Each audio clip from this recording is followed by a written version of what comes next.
मचियाही बैठिनी सासु त बहुआ रज करई हो।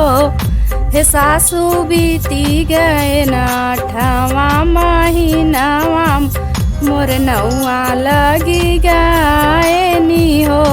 हे सासु बीती गए न 8वां महीनावा मोर 9वां लगी गए हो। धीरे धीरे उठै तारा दिया नदिया लेती हो। हे सासु थामी लेतिन नदी रसोइया नाही होई हो। हे सासु थामी लेतिन नदी रसोइया नाही होई हो। इतनी बचन सुनी सासु त बहू से अरज करई हो।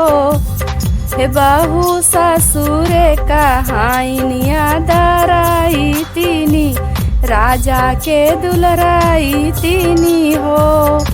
बहू ससुरे कहानिया दराई तीनी पिया के दुलराई तीनी हो। नहीं आई है हमारी बिटिया रसोइया नहीं करी हाई हो। बहू बेटी हमार हाइनिया दराई तीन रसोइया तू संभारी लेती हो। बहू बेटी हमार हाइनिया दराई तीन रसोइया नहीं करी हाई हो। बहू बेटी हमार हाइनिया दराई तीन रसोइया नहीं करी हाई हो।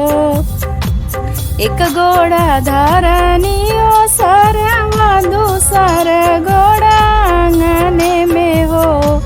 बहू तीसर गोड़ा धरनी ओ बरिया लालन जन्म ली हाई हो।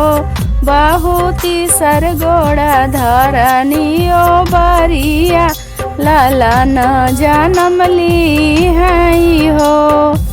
दुआरे से उठिनी सासु त बेटा से अरज करई हो। बेटा नीलावा हमारी बिटियावा रसोइया सामर देतीनी हो। बेटा नीलावा अपनी बहिनिया रसोइया ओबरी से बोले ली बहुआ त राजा सुनी ले वाऊ हो। राजा नहीं लावा अपनी बहिनिया रसोइया हम संभारी ले बई हो।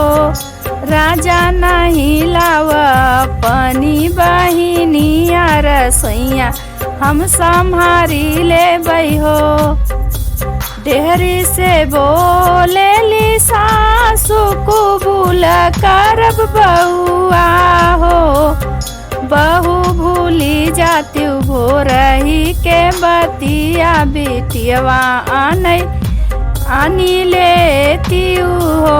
बहू भूली जाती भोरही के बतिया बिटियवा आनी लेती हो। केहो कजरवा गई है सौरिया घर वाली पिहाई हो। बहुल सुना लागे बेटी बिना आंगनवा के हो नाचिहाई हो। बहू सुना लागे बेटी बिना आंगनवा के हो नाचिहाई हो। ओबरी से बोले ली बहुआ त सासु सुनी ले वाऊ हो। सासु हमाई कजरवा लगाऊ बैसौरिया लिपि ले बाई हो।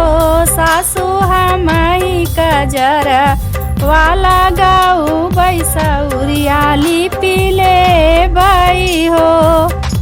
हम ही त नाचबई आंगनवा निक लगी हाई हो।